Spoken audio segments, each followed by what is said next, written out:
Another new game release, another new review.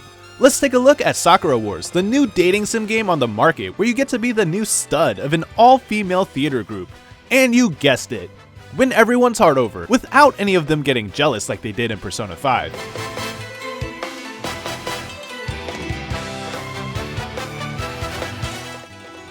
Just listen to that opening theme, such an exciting melody that gives a great first impression of the game.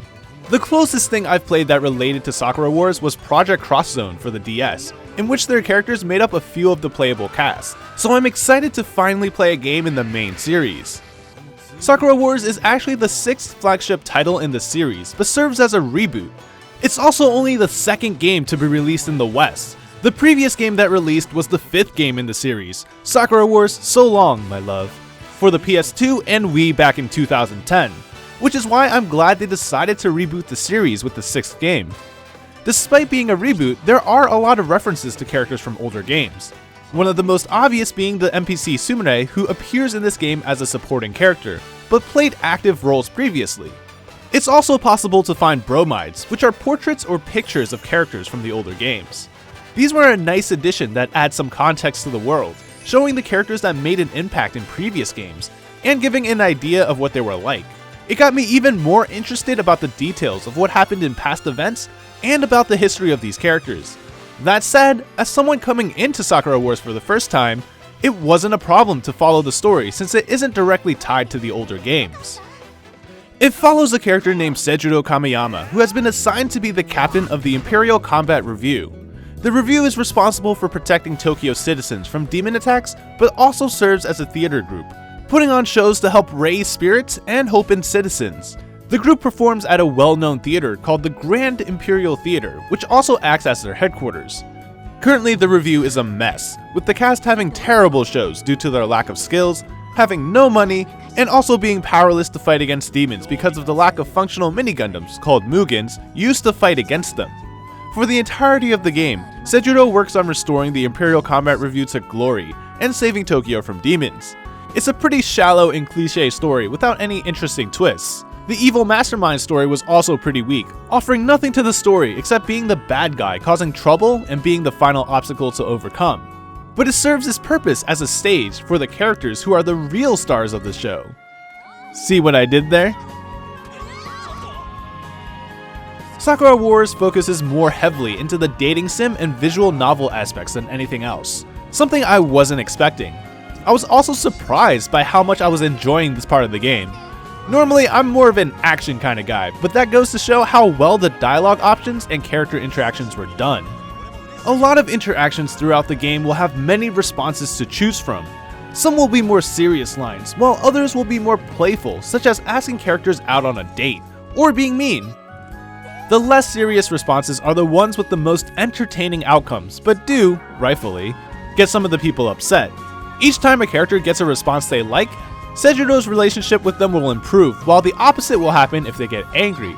I found myself saving before every interaction just so I could go through all the choices without hurting any relationships along the way, because they were done so well.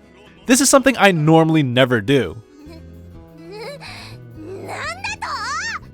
There are also instances where a response's expression could be controlled, such as yelling as loud as possible, or being very quiet. This was something I'd never seen before, but added even more interesting moments with character interactions. It's surprising to see just how important dialogue can be in a game, but Sakura Wars is proof that it goes a long way. I've never been so engrossed in a game with such heavy visual novel elements before. Sakura Wars also has special one-on-one scenes that I was a bit worried about at first. Here, things got more personal and close, something that usually leads to more questionable things. There is a cursor to move around to examine different parts of the room, or the person in front of you. This was where I got worried that things might get a little too touchy. But luckily for me, the worst thing that I could do was stare. Sometimes there was a pat on the head or a poke in the cheeks, but everything was tame. While I was constantly worried someone might walk in my room at the wrong time, these scenes were pretty great. It mixes in amusing responses with some thoughtful ones, which let me have some fun while also getting to know all the characters better. The only thing I wish they did was let me advance the dialogue after I was done reading, instead of having to listen through all their dialogue. But it's not a big deal since I do like the voice acting. Amidst the trolling of characters whenever it was possible, the serious moments of character development were engaging. The review consists of 5 characters who are all very different from each other. They're the usual ragtag band of misfits, but they're all characters I liked.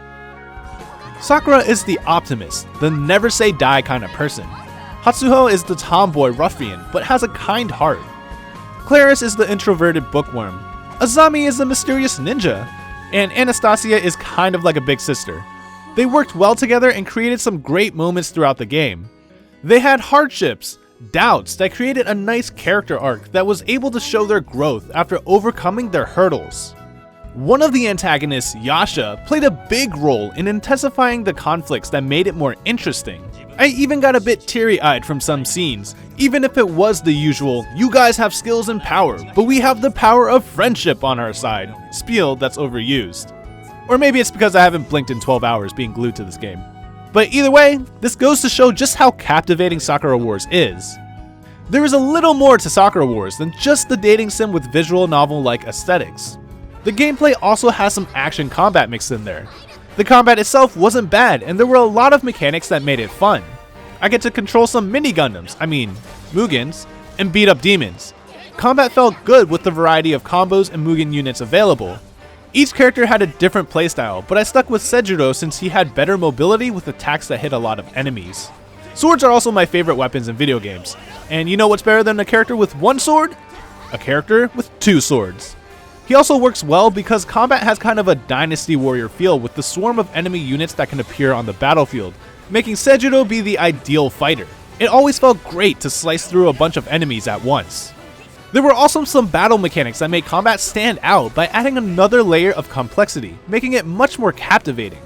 There is a time slowdown that triggers if an attack was dodged at the last second. It works in very much the same way as Ys 8 or Bayonetta's slowdown mechanic, where enemies would move extremely slowly for a brief period of time, which is pretty neat. During this time, enemies could also be executed once they got low enough on health, adding another cool effect on top of everything else in combat. The cherry on top is the cool special attack each character has. There will be a cut-in where they say some one-liner before letting loose and destroying all the enemies in front of them. All these mechanics come together well to let me kick ass and have a good time doing it.